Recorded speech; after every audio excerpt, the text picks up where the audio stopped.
I watched this Biden clip, and it's such an alternate reality. It's such an alternate reality. And the media, of course, does not push back at all. They're too busy slobbering over this man. It's honestly, at this point, it's shameful. We saw it during the campaign. They let him lie about everything. They let him lie about his civil rights record, that he was out there in South Africa, meeting Mandela when Mandela was freed. Total bullshit. They let him lie about being on the front lines of the civil rights movement. They let him lie about his Iraq war vote. They let him lie all the way to the White House. But Biden said this during an interview with George Stephanopoulos, and I thought it was very, very interesting. So I'm going to play it for you. Let's take a look. You're for bringing back the talking filibuster. I am. That's what it was supposed to be. Look, I think, don't hold me to the numbers, George, but I think between 1960 and 2000, there were like, I'm making this number up, I don't know. There were like, 50 filibusters. Now they're like 200 since then. Since that just put a hold on it, that's it. Yeah, I mean, so the idea, it almost is getting to the point where there's, democracy's having a hard time functioning. And so, look, I'm not saying this is going to be easy, George, but I do.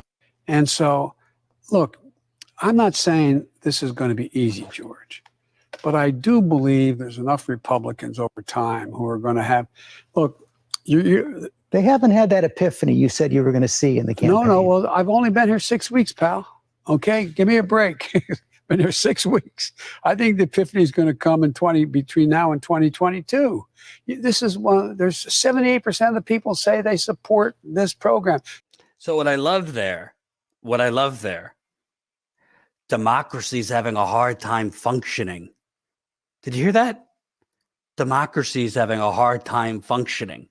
And George, Stephanopoulos, of course, is too busy slobbering all over him. Well, yeah, democracy is having a very hard time functioning, but not because of the filibuster. That's one of the reasons. But maybe because people like you, President Biden, are corrupt. Maybe because you say, give me a break. I've only been here 6 weeks.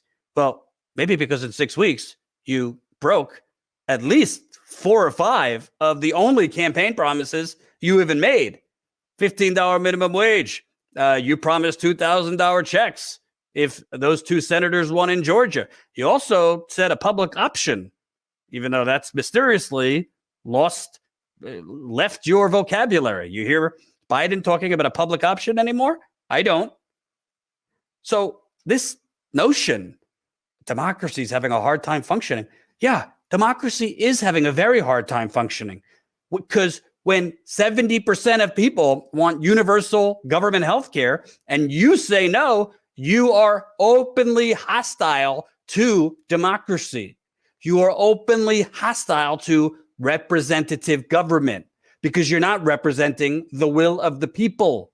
If 70% of people want something and you're saying, no, I'm not going to do it, well, is that democracy or is that you going against the democratic public sentiment?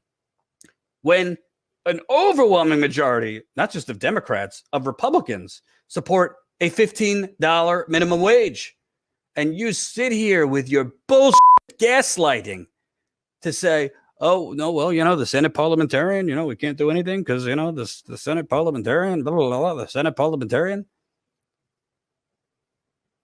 You don't care about democracy. If you did care about democracy, you would be representing the people. You would be honoring the will of the people. This is not like gray area stuff where it's like, 50% to 49%. Overwhelming majority support these things, but you are hostile to it. So don't give me a bunch of bullshit about, democracy is having a hard time functioning. Maybe democracy is having a hard time functioning because you are hostile to democracy. So is Nancy Pelosi. So is Chuck Schumer. Clearly, Mitch McConnell, Ron Johnson, Trump, and all these lunatics are. None of these people believe in democracy. All of these people have been captured by their donors. That's their idea of democracy, providing crumbs to the starving masses while, here and there, we'll give you some, little crumbs of change. That's democracy to them. All of these people And I love Crystal, I love Sagar, I love all these people. But I see a lot of stuff about the filibuster and how getting rid of the filibuster will suddenly, open the seas. Well, how is I am for getting rid of the filibuster, to be clear. But how is just simply getting rid of the filibuster going to do anything if you don't have even the Democratic Party completely honoring that they will support these measures that democracy says they should? We live in a representative democracy, or we're supposed to. I've been telling you for years, we don't live in a democracy. So we live in a representative democracy, yet you had 8 senators when Bernie put forward the amendment to put the $15 minimum wage, to have that voted on, just straight vote on it. You had 8 Democratic senators vote against it. Is that democracy? Kristen Sinema, Joe Manchin, they're voting against the popular public sentiments in the states that they represent. And Biden is trying to pretend that really the problem with democracy here is, Mitch McConnell isn't forced to stand up for 9 hours as he's filibustering and read from the phone book like the good old days. That's not the problem.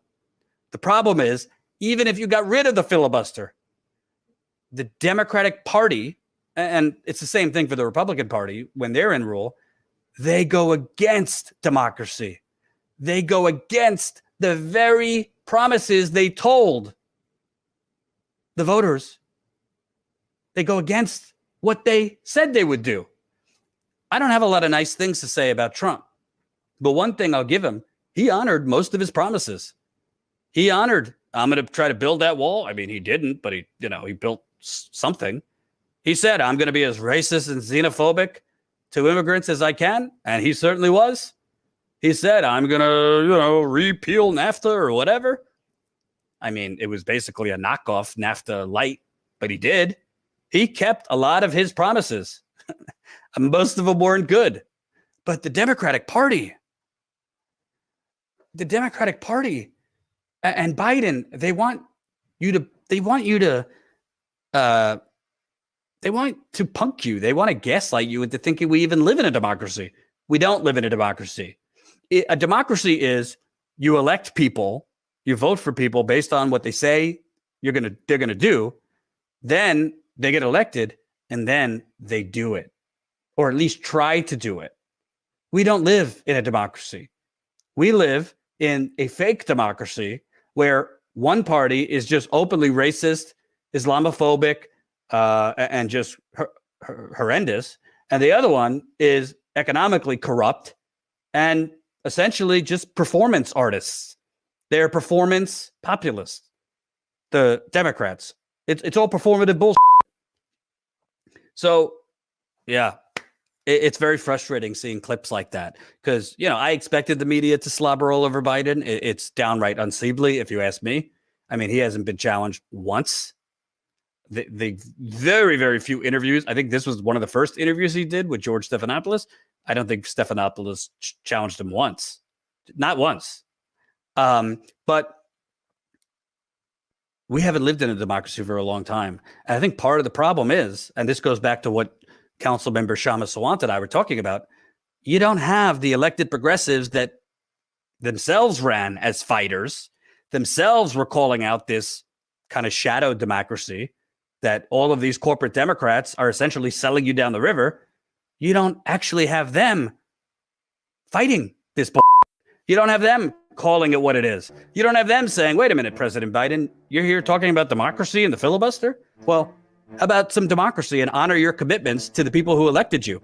Hope you enjoyed that last video. Hop on over to statuscoup.com where you can sign up for our email list and become a member for as low as $5 to $10 a month. Membership is how we grow. That's statuscoup.com/join. And remember, join our email list so we can grow the revolution with you.